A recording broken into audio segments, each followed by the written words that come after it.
He ruled the most powerful empire on earth, and almost every night, exhausted from war, plague, and betrayal, he sat down and wrote himself letters. Not speeches, not laws, private notes meant for no one but himself.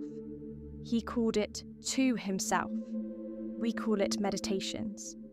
He never intended for a single word of it to be published. He was simply trying to survive being emperor without losing his mind. Nearly 2,000 years later, that private journal is still one of the most read books on how to live a good life. Today, we're looking at Marcus Aurelius, the emperor who ruled the world and still had to fight himself every single day. 4 lessons from a man who had every excuse to lose his mind and refused to. Marcus Aurelius was born in 121 AD and adopted into the imperial succession as a young man. He became Emperor of Rome in 161 AD, at the head of the largest, most powerful empire the world had ever known. His reign should have been comfortable. It wasn't. Almost his entire time as emperor was marked by catastrophe. A devastating plague swept the empire, killing millions. Wars dragged on for years along the frontier. A trusted general betrayed him and tried to seize the throne. Instead of ruling from a palace, Marcus spent much of his reign in military camps on the frontier. In tents, managing wars he never wanted to fight. He had been trained in Stoic philosophy since childhood, and at night, in the middle of those war camps, exhausted and alone, he wrote to himself. Reminders, corrections, arguments with his own worst impulses. It wasn't philosophy for an audience. It was a man trying to talk himself into being better than he felt like being that day. After his death in 180 AD, that private journal survived. Eventually, it became Meditations, one of the most influential texts on self-mastery ever written, by a man who never meant for anyone to read it. Marcus wrote that while his empire was being torn apart by plague, war, and betrayal, things he had no ability to stop. He couldn't control the plague spreading through his cities. He couldn't control enemies at the frontier. He couldn't control a general he trusted turning against him. What he could control was how he responded internally to all of it, whether he let it break him or whether he kept functioning, kept making decisions, kept showing up to lead. Most of us will never face anything on that scale, but we all face days where everything outside us feels completely out of our hands.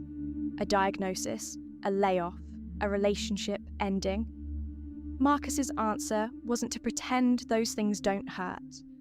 It was to notice that the event and your reaction to the event are 2 separate things. You only ever have real power over one of them. That's not a small distinction. For Marcus, it was the difference between staying functional and completely falling apart. This next idea from Marcus is one of the most quoted lines in all of Stoic philosophy, for good reason. The impediment to action advances action. What stands in the way becomes the way. Marcus Aurelius, Meditations. Marcus wasn't talking in the abstract. His entire reign was one obstacle after another. Plague, war, betrayal, a job he arguably never wanted in the first place. Instead of treating those obstacles purely as things to survive, he trained himself to treat them as the actual material of his life's work. The interruption wasn't blocking the path. For someone with his mindset, the interruption was the path. This isn't toxic positivity. Marcus never pretended catastrophe was secretly good news. He simply refused to waste energy wishing his circumstances were different. and redirected that energy into what the moment actually required of him. Whatever's currently standing in your way, a setback at work, a relationship that fell apart, a plan that collapsed, Marcus would ask you a very practical question. Not, why is this happening to me? But, what does this specific obstacle require of me right now?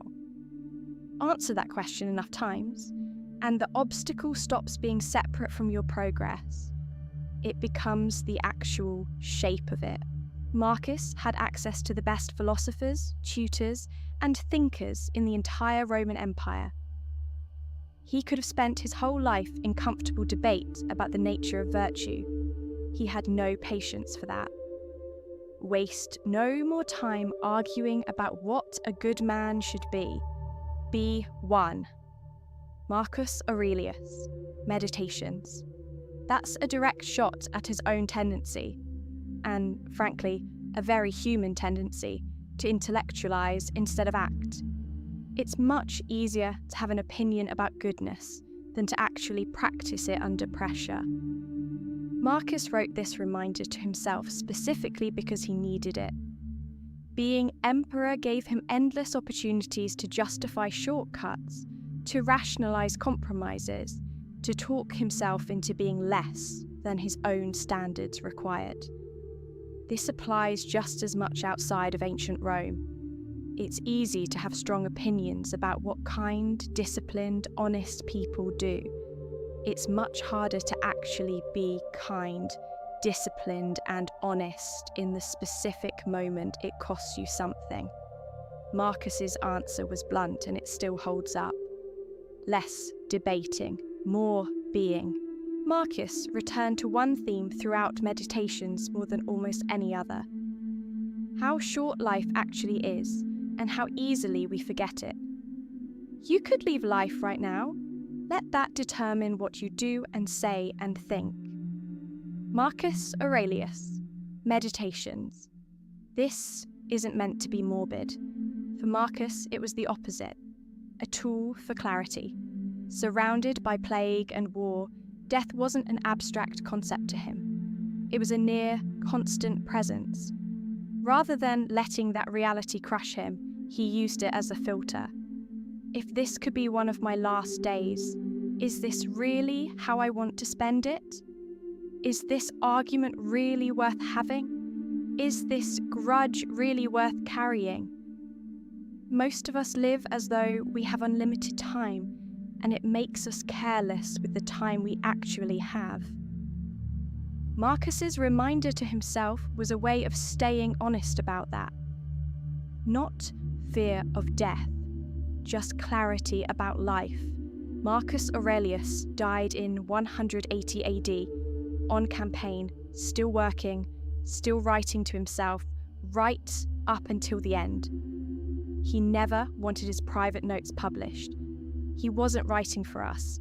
He was writing to survive being human while carrying more responsibility than almost anyone in history.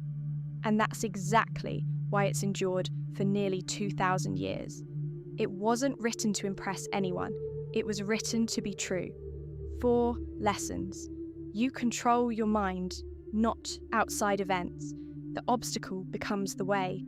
Stop arguing about goodness. Be good. And remember how short life actually is. None of that requires an empire to practice. It just requires the same honesty Marcus demanded from himself, alone, by lamplight, nearly 2,000 years ago. If this resonated with you, subscribe. We do this every week. I'll see you in the next one.